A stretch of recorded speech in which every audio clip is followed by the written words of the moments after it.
Hi hello welcome to social post. Kumari aunty అందరు తెలిసే ఉంటుంది. అసలు ఆమె ఫుడ్ టేస్ట్ తెలియని వారు ఎవరు ఉండరు. కాకపోతే గత 2 రోజులుగా ఆమె షాప్ క్లోజ్ ఉందండి. అసలు పోలీసు వాళ్ళు ఎలాంటి నిర్ణయం వల్ల వాళ్ళు క్లోజ్ చేయాల్సి వచ్చింది, అసలు ఎందుకు చేశారు, మళ్ళీ రీఓపెన్ చేసే ఛాన్స్ ఉందా లేదా, మా అడ్వకేట్ రాజేష్ సార్ గారు ఉన్నారు. ఒకసారి వాళ్ళని అడిగి అసలు దేనికోసం బంద్ చేశారు, అసలు రీఓపెన్ చేసే ఛాన్స్ ఉందా లేదా అడిగి తెలుసుకుందాం. ఓకే సార్, నమస్తే. నమస్తే అండి. సార్, మరి కుమారి ఆంటీ గారి షాపు బంద్ అవ్వడానికి గల కారణం పోలీసులు అని అంటున్నారు. అసలు ఎందుకోసం చేశారు, మరి రీఓపెన్ చేసుకునే ఛాన్స్ ఉందా లేదంటారా? ఇప్పుడు యాక్చువల్గా కుమారి ఆంటీ వాళ్ళు దాదాపు హైదరాబాద్లో ఒక వందలాది వేలాది మంది ఉన్నారు. మీరు ఇప్పుడు చూసారు, ఇది కోహినూర్ ఐటీసీ కోహినూర్ ప్రాంతం, లింగంపల్లి పాత బాంబే హైవే NH44 సైడ్ కూడా చాలామంది మీకు అంటే మామూలుగా ఇప్పుడు బయట ఇప్పుడు ఐటీసీ కోహినూర్ పక్కనే ఉంది. దాంట్లో ఒక 3,000 పడుతుంది మీల్స్. మీరు ఇప్పుడు ఒక బిర్యానీ తినాలంటే 170 రూపీస్ పడుతుంది. నార్మల్ రెస్టారెంట్లో ఒక మీల్స్ తినాలంటే 130 రూపీస్ పడుతుంది. బట్ అట్లాంటిది ఒక 50 రూపాయలు, మినిమం 50 రూపాయలకి ఏమొస్తుంది, మీల్స్ ఏం రాదు ఇప్పుడు. సో అట్లాంటి పరిస్థితుల్లో ఇట్లాంటి వాళ్ళు చాలా ప్రజలకు ఒక లక్షలాది మందికి కడుపు నింపుతున్నారు, వాళ్ళు కూడా కడుపు నింపుకుంటున్నారు. ఆర్టికల్ 19 ఆఫ్ ఇండియన్ కాన్స్టిట్యూషన్ ప్రకారము ఏదైనా 100% ఎవరైనా ఏదైనా వృత్తి చేసుకునే అవకాశం ఉంది. కానీ ఆ వృత్తి వేరే వాళ్ళకి డిస్టర్బెన్స్ కావద్దు. అంటే ఇట్లాంటి సిచ్యువేషన్స్ అనే ముఖ్యంగా ఢిల్లీలో కూడా ఇట్లాంటిది అంటే స్ట్రీట్ వెండర్స్ యాక్ట్ ఉన్నప్పుడు 2014లో మనకు ఒక యాక్ట్ అనేది వచ్చింది. ఏకంగా street vendors act, street vendors especially the street vendors protection of livelihood and regulation of streets vending act 2014. ఈ 2014 యాక్ట్ ప్రకారం ఏంటంటే ఒక ఈచ్ అండ్ ఎవ్రీ అర్బన్ బాడీకి ఒక గవర్నమెంట్ అంటే ఏంటిది, ఒక రెగ్యులేటరీ అథారిటీ ఉండాలి, వెండర్ కమిటీ ఉండాలి. ఇప్పుడు చూస్తున్నాను ఇక్కడ ఫస్ట్ షాప్ కుమారి అంటేది దాదాపు ఒక 30 షాప్ ఏంటి 20-30 షాప్స్ లైన్గా ఉన్నాయి. వీళ్ళందరూ కూడా స్ట్రీట్ వెండర్స్ అవుతుంది. ఇప్పుడు పోలీస్ వాళ్ళు ఈమెను ఒక్కనే ఎందుకు తీసేసిండ్రు, వాళ్ళని ఎక్కడ తీసేయాలంటే it will be comes under the question of act అనమాట.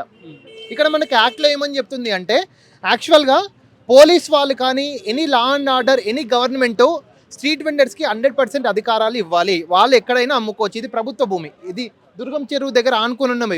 అంటే నాకు తెలియదు, నేను ఇప్పుడు ఎక్కడికి రాలే. But when we come in to the live situation, government versus private దాంట్లో కూడా మీరు స్ట్రీట్ వెండర్స్ పెట్టుకోవచ్చు. But it has to the approval of the అంటే ఏంది ఓనర్ అండ్ టెనెంట్.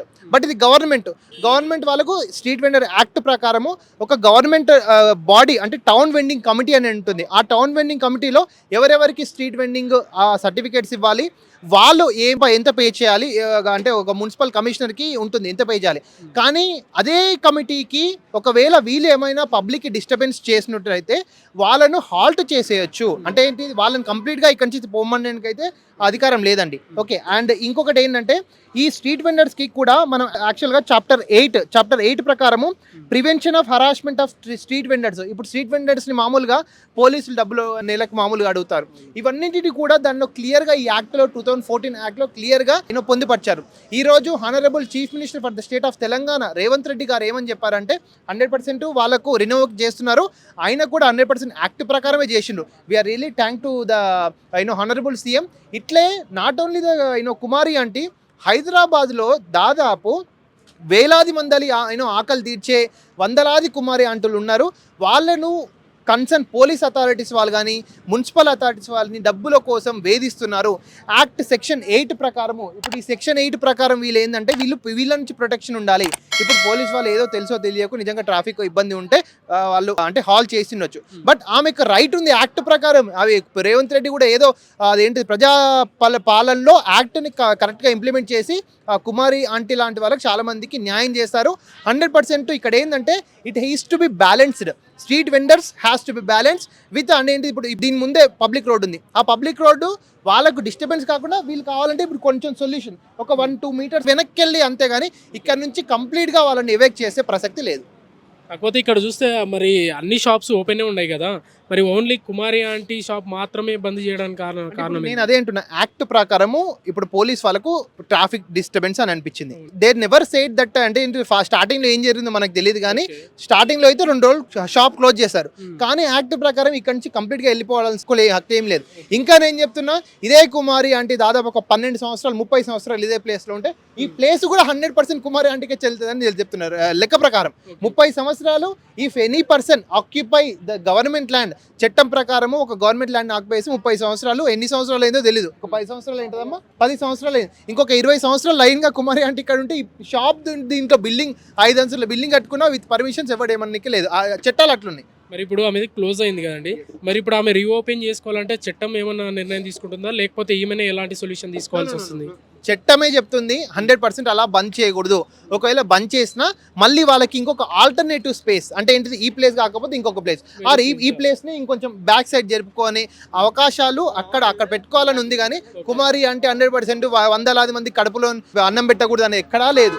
ఇంకొక ఈ ప్లేస్ కాకపోతే government has to show the other place as per the act time saying. మరి ఇందాక మీరు అన్నారు పోలీసులు ఒకవేళ వచ్చి ఇలా ఇబ్బంది పెడితే ఎలాంటి చర్యలైనా తీసుకోవచ్చని, మరి అలా పెట్టినప్పుడు వీళ్ళు ఎలాంటి చర్యలు తీసుకోవాల్సి వస్తుంది? ఇప్పుడు పోలీస్ వాళ్ళు ఇబ్బంది పెడుతున్నారు అంటే they have their positivities. Okay, ఇప్పుడు ఆమె వల్ల కాదు, ఆమె నుంచి వచ్చిన వాళ్ళ కమ్యూటర్స్ వల్ల, తినడానికి వచ్చిన వల్ల, వెహికల్స్ ఆపడం వల్ల అక్కడ ట్రాఫిక్ జామ్ అవుతుంది.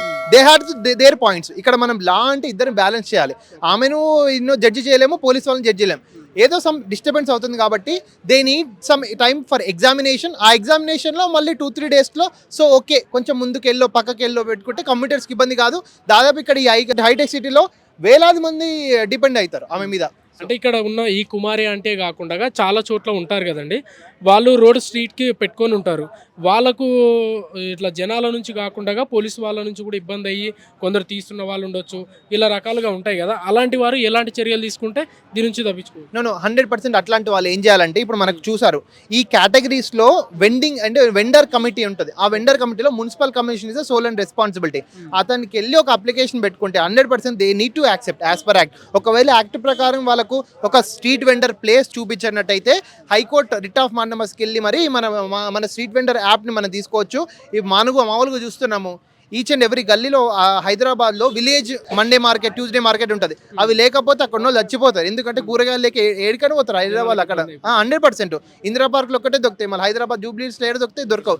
మండే మార్కెట్లు, ట్యూస్డే మార్కెట్లు ఉండాలంటే 100% అవి యాక్ట్ ప్రకారం ఉంటేనే.